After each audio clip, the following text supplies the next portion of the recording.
சரண் Krishna YouTube சேனலுக்கு உங்களை அன்புடன் வரவேற்கின்றேன்.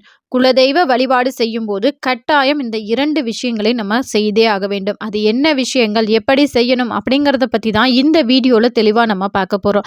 நம்ம சேனலில் உள்ள வீடியோவை ஃபர்ஸ்ட் டைம் நீங்கள் பார்க்குறீங்க அப்படின்னா மறக்காமல் நம்ம சேனலை சப்ஸ்கிரைப் பண்ணி வச்சுக்கோங்க.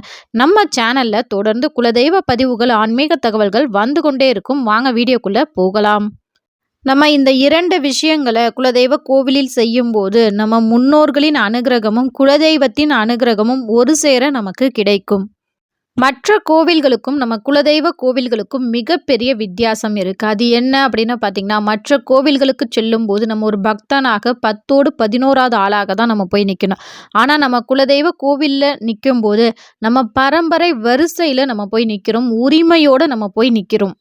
மற்ற கோவில்கள்லாம் பார்த்தீங்கன்னா, ஆகம விதிப்படி குறிப்பிட்ட நேரத்தில தான் கோவில் நடை திறந்திருக்கும். குறிப்பிட்ட நேரத்தில தான் பூஜைகள் செய்யப்படும். அப்படிங்கிற ஒரு விதி இருக்கும். ஆனா, நம்ம குலதெய்வ கோவில்ல அப்படி கிடையாது. நம்ம குலதெய்வ கோவில்ல நம்ம முன்னோர்கள் எப்படி வழிபாடு செய்தார்களோ, அதுதான் அந்த கோவிலின் விதியாகவே இருக்கும். நாமும் அந்த முறையில் வழிபாடு செய்யும்போது, கண்டிப்பா முன்னோர்களின் ஆசீர்வாதம் பரிபூரணமாக நமக்கு கிடைக்கும்.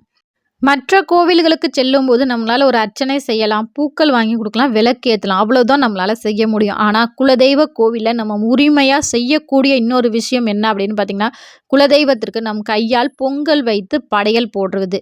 இதை ஒவ்வொருவரும் கட்டாயம் செய்ய வேண்டும். நம்ம குலதெய்வ கோவிலுக்கு எப்போ சென்றாலும் சரி, ஒரு சின்ன பானையிலயாவது கொஞ்சமா பொங்கல் வச்சு அந்த சுவாமிக்கு கொடுக்கும்போது, அந்த குலதெய்வம் அவ்வளவு மகிழும். என்னோட குடும்பத்தாளுங்க, என்னோட பிள்ளைங்க எனக்காக படையல் போடுறாங்க அப்படின்னு சொல்லி அந்த குலதெய்வம் மகிழும். அந்த எல்லை சாதாரண எல்லை கிடையாது. நம்ம முன்னோர்கள் நின்று வாழ்ந்த எல்லை. அந்த எல்லையில போய் நம்ம பொங்கல் வைக்கும்போது, முன்னோர்கள் அவ்வளவு சந்தோஷப்படுவார்கள். அதேபோல நம்ம முன்னோர்கள் நமக்காக சொல்லி வைத்த இன்னொரு விஷயம் என்ன அப்படின்னு பார்த்தீங்கன்னா, எந்த கோவிலுக்கு சென்றாலும் வெறும் கையோட போகக்கூடாது. அதேபோல் நம்ம குலதெய்வ கோவிலுக்கு செல்லும்போது கண்டிப்பா வாசனை மிகுந்த மலர்களை நம் கையால் கொண்டு போய் குடுக்கணும். 1 முழமாவது மல்லிகைப்பூ கொண்டு போய் குலதெய்வத்திற்கு குடுப்பது ரொம்ப சிறப்பு. மல்லிகைப்பூ சீசன்லாம் இல்லங்க. நாங்க என்ன பண்றது? அது மட்டும் இல்ல, ஒரு சிலர் நாங்க குலதெய்வ கோயிலுக்கு போறதுக்கே 1 நாள் ஆகுங்க. நாங்க எப்படிங்க பூவெல்லாம் கட்டி எடுத்துட்டு போறது? உங்க குலதெய்வ கோவிலுக்கு பக்கத்துல இருக்கக்கூடிய இடங்கள்ல என்ன வாசனை மலர்கள் கிடைக்கின்றதோ, அந்த மலர்களை உங்க கையால வாங்கிட்டு போய் குடுங்க. மல்லிகைப்பூ, சந்தன முல்லை மற்றும் தாமரை மலர்கள், சம்மங்கிப்பூ, வேற ஏதேனும் வாசனை மலர்கள் இருந்தாலும், அத நீங்க உங்க கையால குலதெய்வத்திற்கு கொடுக்கும்போது, குலதெய்வம் மகிழ்ச்சி அடையும்.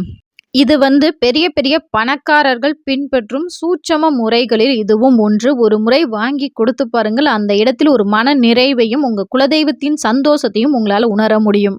ஒரு சிலர் கேட்கக்கூடிய கேள்வி என்ன அப்படின்னு பார்த்தீங்கன்னா, நாங்க குலதெய்வ கோவிலுக்கு போகும்போது பெரிய மாலைகள் வாங்கிட்டு போவோம். நிலை மாலை வாங்கிட்டு போவோம். ரூ. 500 ரூ. 1000க்கு நெறைய பெரிய பெரிய மாலைகள்லாம் நாங்க வாங்கிட்டு போய் எங்க குலதெய்வத்திற்கு சாற்றுவோம். அதை விட இந்த 1 முழம் பூ பெரியதா அப்படின்னு கேட்டீங்கன்னா, கண்டிப்பாக இந்த 1 முழம் பூ கண்டிப்பா மிக மிக உயர்ந்ததுன்னு தான் நான் சொல்லுவேன். அந்த மலர்கள் சுவாமியின் தலையில் வைக்கப்படும், மாங்கல்யத்தில் வைக்கப்படும்.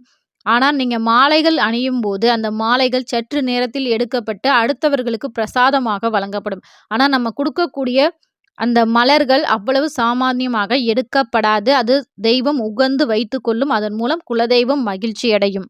குலதெய்வம் சந்தோஷம் அடைஞ்சாலே நமக்கு அத விட வேற என்னங்க வேணும்? குலதெய்வம் சந்தோஷம் அடைஞ்சா கண்டிப்பா நம்ம குடும்பம் அடுத்தடுத்து மேன்மை அடைந்து கொண்டே இருக்கும். இது சத்தியமான உண்மை. இந்த 2 விஷயங்களையும் நீங்க ஒரு தடவ மனதார உங்க குலதெய்வ எல்லையில செஞ்சு பாருங்க. உங்க வாழ்க்கையில மிகப்பெரிய மாற்றத்தையும் இதுவரைக்கும் நான் குலதெய்வ கோயிலுக்கு போயிட்டு வந்தேங்க. ஆனா இந்த முறையில நான் போயிட்டு வந்ததுக்கப்புறம் எங்களுக்கு ஒரு மிகப்பெரிய மாற்றம் ஏற்பட்டது அப்படிங்கிறது உங்களாலேயே உணர முடியும். அந்த அளவுக்கு ரொம்பவே சிறப்பான எளிய விஷயங்கள் தான் இந்த 2 விஷயங்கள். உங்களுக்கு ஏதாவது ஒரு சுப காரியம் நடக்கணும், நெறைய சந்தோஷம் வேணும் அப்படின்னா, குலதெய்வ எல்லையில இனிப்பு வகைகள் ஏதாவது தானம் செய்து பாருங்க. கண்டிப்பா குலதெய்வ கோவில்ல ஒரு லட்டு 1 கிலோ வாங்கிட்டு போறீங்க. சுவாமிக்கு அர்ச்சனை செய்யும்போது சாமி காலடியில வச்சு, அந்த இனிப்பு பொருளை எடுத்து அங்க வரவங்களுக்கு உங்க கையால தானம் கொடுத்து பாருங்க. இது போல ஒரு தடவ செஞ்சு பாருங்க. உங்க வாழ்க்கையில ஒரு மிகப்பெரிய மாற்றத்தை கண்டிப்பா அந்த தெய்வம் உங்களுக்கு குடுக்கும். நீங்க உங்க குலதெய்வ கோவில்ல உங்களுக்கு குலதெய்வத்திற்கு பிடித்த பொருளா நான் இந்த ஒரு பொருளை வைத்து வணங்குவேங்க அப்படிங்கிறத, என்ன பொருள் அப்படிங்கிறத மறக்காம எங்களோட கமெண்ட் செக்ஷன்ல ஷேர் பண்ணிக்கோங்க. இந்த வீடியோ பார்க்குற உங்களுக்கு குலதெய்வம் ரொம்பவே பிடிக்கும் அப்படின்னா, ஓம் என் குலதெய்வம் நமக அப்படிங்கிற கமெண்ட்ஸ மறக்காம எங்களோட கமெண்ட் செக்ஷன்ல ஷேர் பண்ணிக்கோங்க. நான் என் குலதெய்வத்தை வணங்குகிறேன். இது போல நம்ம சொல்லும்போது கண்டிப்பா நின்ற இடத்திலிருந்து நம் குலதெய்வத்தை வணங்குகிறோம். இந்த கமெண்ட்ஸ நீங்க போட போட உங்க வாழ்க்கையும் ரொம்பவே சிறப்பாகிக் கொண்டே தான் இருக்கும். இது போன்ற பயனுள்ள பதிவுகளுக்கு நம்ம சேனலை மறக்காம சப்ஸ்கிரைப் பண்ணி வச்சுக்கோங்க. இது உங்கள் சரண் கிருஷ்ணா யூடியூப் சேனல். நன்றி, வணக்கம்.